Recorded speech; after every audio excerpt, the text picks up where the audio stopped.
का first world war खत्म हो चुकी थी और अलाइड पावर जिसमें ब्रिटिश एम्पायर भी शामिल था उसने ऑटोमन एम्पायर को हरा दिया था। और उस समय ऑटोमन एम्पायर के जो हेड थे उन्हें खलीफा कहा जाता था और पूरे विश्व के मुसलमान उनको अपना आध्यात्मिक और धार्मिक नेता मानते थे क्योंकि वो हजरत प्रॉफिट मोहम्मद के उत्तराधिकारी थे। और उस टाइम वॉर जीतने के बाद अलाइड पावर जिसमें ब्रिटिश एम्पायर भी शामिल था उन्होंने ऑटोमन एम्पायर को बांटना शुरू कर दिया था और अपने अंडर लेना शुरू कर दिया था। और ऐसे एरिया जिनमें मुसलमानों के होली पैलेस थे जिनके ऊपर खलीफा का कंट्रोल था और वो सारे एरिया अपने अंडर लेने लगते हैं। पूरे विश्व के मुसलमान बहुत ज्यादा गुस्सा हो जाते हैं और उस वक्त पूरी दुनिया में प्रोटेस्ट हो रहे थे और सेम टाइम पर भारत में भी प्रोटेस्ट शुरू हो जाते हैं जिसे खिलाफत मूवमेंट भी कहा जाता है। कि आजादी की लड़ाई अभी शुरू हुई थी लेकिन कट्टरता और हिंसा ने इतनी जल्दी भयावह बना दिया कि हिंदू और मुसलमान दोनों पक्ष के लोग अपनी सुरक्षा के लिए शांति प्रिय लोगों की तरफ देखने लगते हैं। अली ब्रदर्स ने इस खिलाफत मूवमेंट को इंडिया के अंदर शुरू किया था और अब गांधी जी इसे हिंदू मुस्लिम एकता के लिए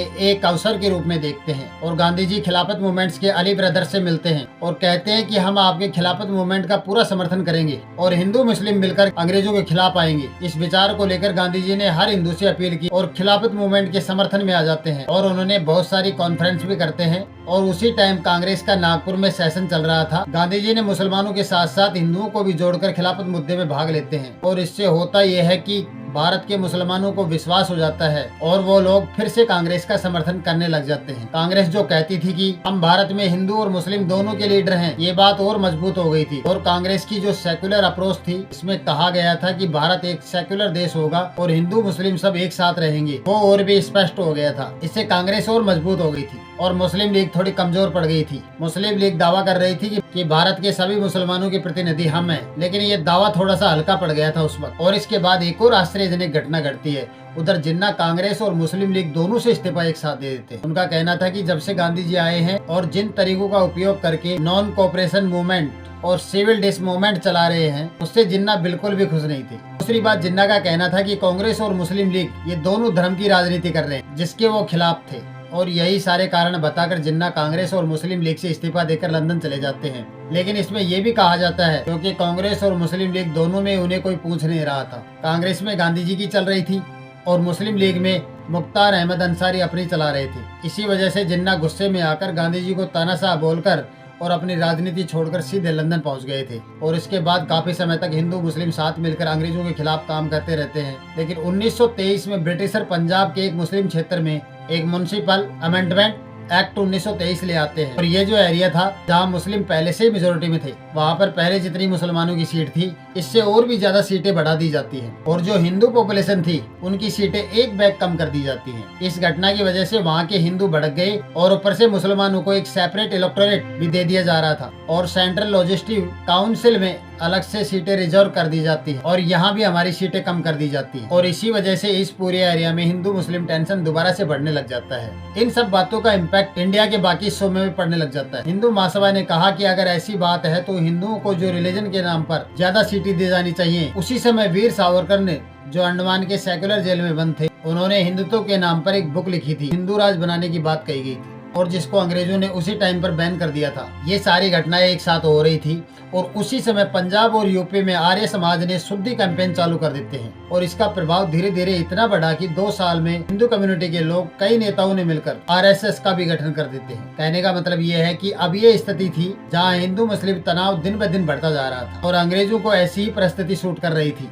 जब भी कोई एकजुट होने की कोशिश करता था तो अंग्रेज किसी एक कम्युनिटी को पकड़कर उसे लाभ दे देते थे, फिर दोनों कम्युनिटी आपस में लड़ने लगती थी। और 1925 का साल कांग्रेस के लिए बहुत टेंशन भरा रहा था। कांग्रेस जो एक यूनाइटेड सेक्युलर भारत बनाने के लिए मुस्लिम पॉपुलेशन को अपने साथ जोड़ रही थी और उनकी बातों को मिडिल ग्राउंड पर आकर चर्चा कर रही थी, उसके बराबर में हिंदू महासभा और आरएसएस जैसी ऑर्गेनाइजेशन भी खड़ी हो रही थी और ये संगठन कांग्रेस पर हिंदुओं को लेकर प्रेशर बना रहे थे। अगर कांग्रेस मुस्लिम को सपोर्ट करती है हिंदू कम्युनिटी बुरा मान जाती है और कांग्रेस को हिंदू पार्टी होने का टैग तो ऑलरेडी पहले से मिला हुआ ही था। कांग्रेस कुल मिलाकर बीच में फंसी हुई थी और इसका पूरा फायदा मुस्लिम लीग को होता है। उसने इस मौके का फायदा उठाकर ज्यादा से ज्यादा भारतीय मुसलमानों को अपनी तरफ खींच लिया था और हिंदू महासभा और आरएसएस ने कांग्रेस पर बहुत ज्यादा प्रेशर बना दिया था और इतना ज्यादा प्रेशर था कि अगले साल यानी 1926 में कांग्रेस ने बंगाल और पंजाब के एरिया में जितने भी कैंडिडेट उतारे थे वो सब के सब हिंदू थे और और इसकी वजह से मुस्लिम पॉपुलेशन कांग्रेस से नाराज हो जाती है। और अब ऐसा समय आ चुका था कि मुस्लिम लीग को भारतीय मुसलमानों का समर्थन मिलने लग गया था। इसी को ध्यान में रखते हुए 1930 में मुस्लिम लीग अपना नेक्स्ट स्टेप लेती है। मुस्लिम लीग के प्रेसिडेंट मोहम्मद इकबाल अपने इलाहाबाद के सेशन में अनाउंस करते हैं कि अब ऐसा नहीं चलेगा और हमें हमारा हक चाहिए। Punjab, north west frontier province, जिसे खैबर पख्तून भी कहते हैं, सिंध और बलूचिस्तान को जोड़कर एक स्टेट बना दो। ये पहली बार था जब मुस्लिम लीग ने एक सेपरेट स्टेट की डिमांड करी थी। ये याद रखिएगा कि एक सेपरेट स्टेट की डिमांड करी है, सेपरेट कंट्री की डिमांड नहीं करी है। और पाकिस्तान शब्द भी पहली बार उसी समय निकलता है। कैम्ब्रिज यूनिवर्सिटी के छात्र चौधरी रहमत अली ने एक पैम्पलेट बनाया था जिसका शीर्षक था नाउ और नेवर। इसी पैम्पलेट में पहली बार उन्होंने पाकिस्तान का उल्लेख किया था और उस टाइम पाकिस्तान में से आई गायब था तो पाकिस्तान नाम से टाइटल दिया गया था। और ये पहली बार था जब ये वर्ड लोगों के सामने आया था और उधर ये सारी एक्टिविटी चल रही थी। और इसके कुछ समय बाद साल 1933 में लियाकत अली खान, जो जिन्ना के बहुत खास थे, वो लंदन जाते हैं और जिन्ना से मिलते हैं।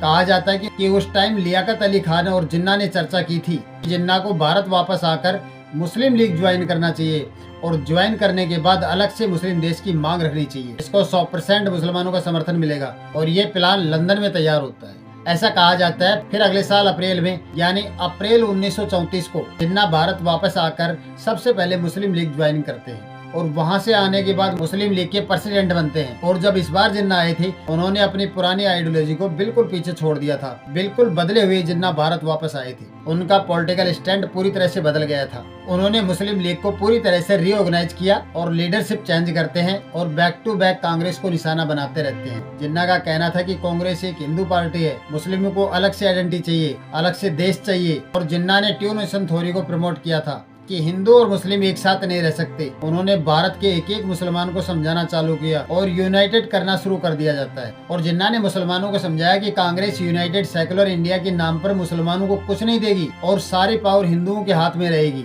और इसके बाद 1935 आते आते अंग्रेजों ने रिवोल्यूशन एक्टिविटीज इतनी ज्यादा बढ़ गई थी कि भारत में अंग्रेजों पर बहुत ज्यादा प्रेशर आ जाता है और उन्होंने इस प्रेशर को रिलीज करने के लिए मजबूरी में एक कदम उठाया था, गवर्नर ऑफ इंडिया एक्ट 1935 के अनुसार। जैसा कि मैंने पहले बताया था आपको कि पहले कुछ लिमिटेड लोग ही वोट कर पाते थे और इस एक्ट में वैसे तो बहुत सारी एक्टिविटी थी, लेकिन जो मेन बात थी इलेक्शन में वोट कौन कौन करेगा और उनके जो नंबर है और आम जनता के जो नंबर है वो भी बढ़ा दिए गए थे। अब इस एक्ट के आने के बाद जो इलेक्शन होंगे उसमें करीब 30-35 मिलियन भारत के लोग वोट करने के लिए तैयार हो गए थे। लेकिन इसमें यह था कि थोड़ा बहुत पढ़ा लिखा होना चाहिए, टैक्स पेड होना चाहिए और कुछ लैंड भी उसके नाम पर होनी चाहिए, वही वोट कर सकता है।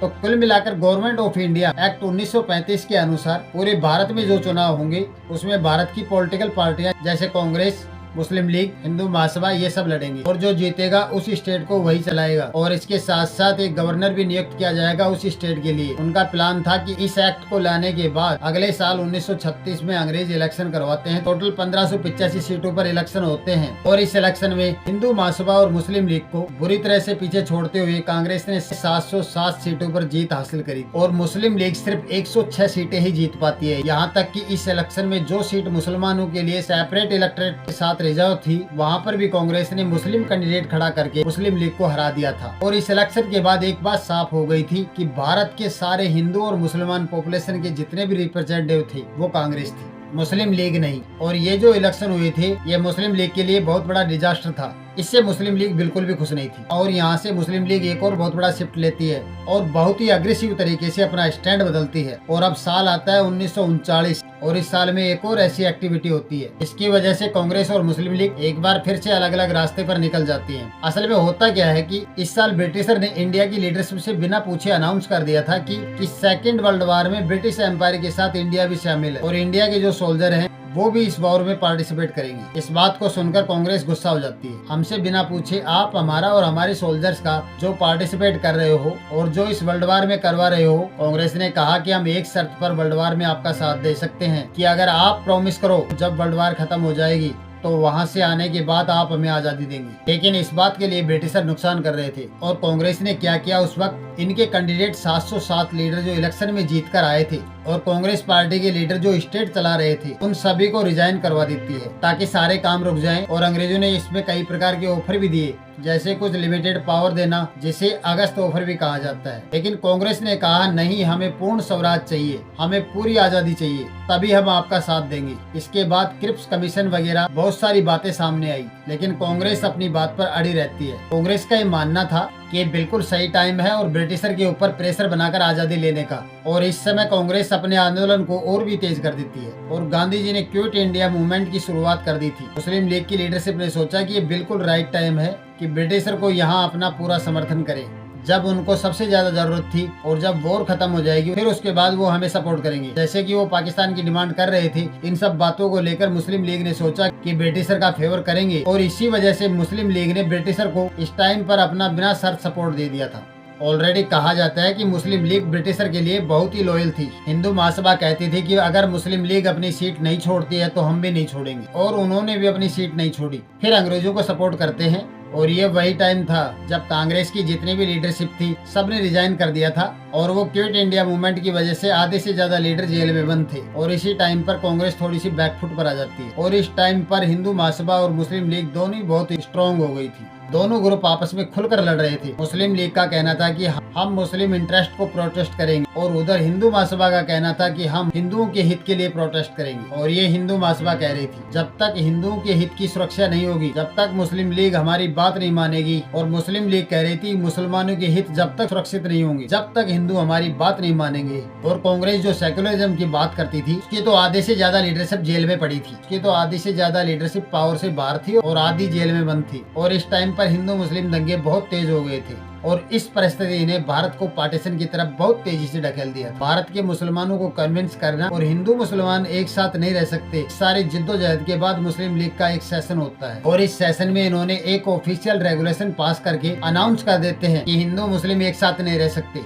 इसलिए भारत के मेजोरिटी वाले स्टेट हैं जैसे Punjab, Sindh, NPWF, north west frontier province, Baluchistan, Bengal और आसाम, इन सबको मिलाकर हमें एक अलग से पाकिस्तान चाहिए। कांग्रेस तो पहले से कहती आ रही थी कि हम भारत के पार्टीशन नहीं होने देंगे, लेकिन दोनों पार्टियां अपनी अपनी बात पर अड़ी हुई थी और एक डेडलॉक सिचुएशन हो गई थी। इसके बाद क्या होता है कि 1945 आते आते सेकेंड वर्ल्ड वॉर भी खत्म हो जाती है। यूके बहुत वीक हो चुका था। यूएस और UN से यूके पर बहुत ज्यादा प्रेशर आता है, आपके पास जितनी भी कॉलोनियां उन्हें छोड़ दो। और सेम टाइम पर भारत के फ्रीडम फाइटर ने भी अंग्रेजों की नाक में दम कर रखा था। उस वक्त अंग्रेज खुद डरे हुए थे कि ब्रिटिश इंडिया की आर्मी में जो भारतीय सैनिक है वो उल्टा हम पर हमला ना कर दे। कहने का मतलब ये था कि 1945 में यूके की स्थिति पूरी तरह से बदल चुकी थी और यूके के पास भारत से निकलने के सिवाय कोई और रास्ता नहीं बचा था। अब यूके चाहता था कि इससे पहले हमारा नाम खराब हो या हम पर हमला करे या फिर ये लोग हमें निकाले, बेहतर होगा कि हम खुद ही निकल जाते हैं। और सेम टाइम पर जब वॉर खत्म हुई थी तब यूके की लीडरशिप भी बदल गई थी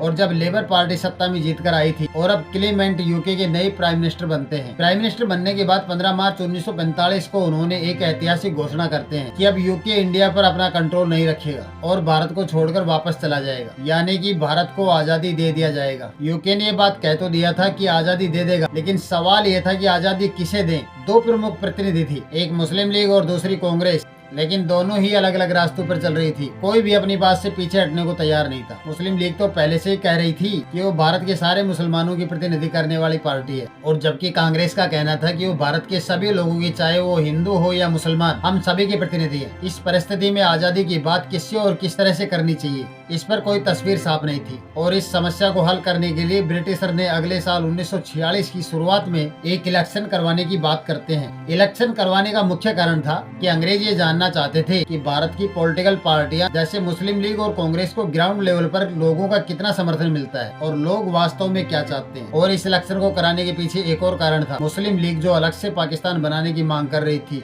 उससे ये भी जानना चाहते थे उसको लोग कितना सपोर्ट करते हैं। और इधर जो कांग्रेस सेकुलर यूनाइटेड भारत की बात कर रही थी, उसको कितना समर्थन मिलता है। इस इलेक्शन से यूके ये समझना चाहता था कि जब वो भारत छोड़कर चले जाएं तो पावर शेयरिंग कैसे होगी, किसको क्या देना होगा, पार्टीशन होगा या नहीं होगा, अगर होगा तो किस तरीके से होगा। इस इलेक्शन से क्लियरिटी आनी थी। और ये इलेक्शन मुस्लिम लीग और कांग्रेस के बीच में डायरेक्ट कंपटीशन था। कांग्रेस वोट मांग रही थी एक सेकुलर यूनाइटेड इंडिया के नाम पर, जहां हिंदू मुस्लिम सब मिलकर रहेंगे, और मुस्लिम लीग वोट मांग रही थी एक अलग मुस्लिम देश बनाने के नाम पर। फिर इलेक्शन करवाए जाते हैं और इलेक्शनों के बाद जो रिजल्ट आते हैं सच में वो हैरान करने वाले थे। कांग्रेस हिंदू मेजोरिटी वाले क्षेत्र में जीत जाती है और 1585 सीट में से 923 सीट कांग्रेस को मिल जाती है। लेकिन इसमें आश्चर्यजनक ये भी था कि मुस्लिम लीग को मुस्लिम एरिया में 90% से ज्यादा वोट मिले थे। टोटल 482 सीटों में से 425 सीट मुस्लिम लीग बड़ी आसानी से जीत जाती है। मतलब कि इस इलेक्शन से ये साफ हो गया था कि मुस्लिम लीग ही भारत के मुसलमानों की प्रतिनिधि पार्टी है। और इस इलेक्शन के बाद कहीं न कहीं हर किसी को एहसास हो गया था कि अब इंडिया का पार्टीशन होकर रहेगा। अंग्रेजों ने बहुत कोशिश की कि कांग्रेस और मुस्लिम लीग को मिलाकर एक अंतरिम सरकार बनाई जाए, लेकिन मुस्लिम लीग ने काम होने ही नहीं दिया और जिन्ना अलग से देश बनाने की मांग पर पूरी तरह से अड़े हुए थे और नेहरू जी भी अपनी बात से पीछे नहीं हट रहे थे। अब इतने हालात खराब हो चुके थे कि अंग्रेज जल्दी से जल्दी भारत से निकलना चाहते थे, लेकिन फिर भी कोई समाधान नहीं निकल रहा था। अब यूके अपने 3 कैबिनेट मिनिस्टर भारत भेजता है ताकि भारत के अंदर कोई सॉल्यूशन निकाला जा सके। और इस कैबिनेट मिशन को कहा गया था कि 24 मार्च 1946 को यूके से तीनों कैबिनेट मिनिस्टर भारत पहुंचते हैं और इसे कैबिनेट मिशन कहा गया था। और 24 मार्च 1946 को ये तीनों कैबिनेट मिनिस्टर भारत पहुंचते हैं और इनका काम ये था कि डिसाइड करना कि भारत में कैसे सरकार चलेगी, पॉलिटिकल पार्टियां क्या चाहती हैं और संविधान कैसा होगा और पावर डिस्ट्रीब्यूशन किस तरीके से किया जाएगा। ये लोग बहुत कोशिश करते हैं और 3-4 हफ्तों तक लगातार मीटिंग करते हैं कांग्रेस और मुस्लिम लीग नेताओं के साथ, लेकिन कोई समाधान नहीं निकलता है। जिन्ना और नेहरू जी दोनों अपनी बात पर अड़े हुए थे और अंग्रेज जल्दी से जल्दी भारत से निकलने की कोशिश कर रहे थे। और कैबिनेट मिशन इतना परेशान हो जाता है कि इसने 16 मई 1946 को खुद से ऐलान कर दिया कि आप लोगों की आपसी सहमति नहीं बन पा रही है तो फिर भारत को आजादी मिलेगी कैसे। और फिर कुछ टाइम बाद कैबिनेट मिशन जो था उसने अपना एक प्लान बनाकर खुद से पब्लिक कर दिया और इस प्लान के अंदर सबसे पहली बात कही गई थी कि भारत का कोई पार्टीशन नहीं होगा। दूसरी बात इसमें कही गई थी कि जो सेपरेट इलेक्टोरेट्स रिलीजन या कम्युनिटी को नहीं दिया जाएगा। और इसके बाद उन्होंने 3 रिकमेंडेशन देकर अपना प्लान समझाते हैं और इसमें 3 पॉइंट्स के ऊपर बात करते हैं। पहला प्रोविंस स्टेट यानी कि स्टेट की ग्रुपिंग, दूसरा प्रिंसली स्टेट के बारे में बताया गया और तीसरा संविधान के बारे में बताया गया। जो कॉन्स्टिट्यूट असेंबली कैसे बनेगी उसके बारे में बताते हैं, जो आप स्क्रीन पर देख सकते हैं। पहला पॉइंट प्रोविंस स्टेट यानी कि जो स्टेट की ग्रुपिंग की गई थी और भारत में जितने भी स्टेट थे इन सभी को 3 भागों में डिवाइड कर देते हैं। ये group A, group B, group C. और ग्रुप ए में इन्होंने रखा था united province, Bombay, Madras, central province, Bihar और उड़ीसा।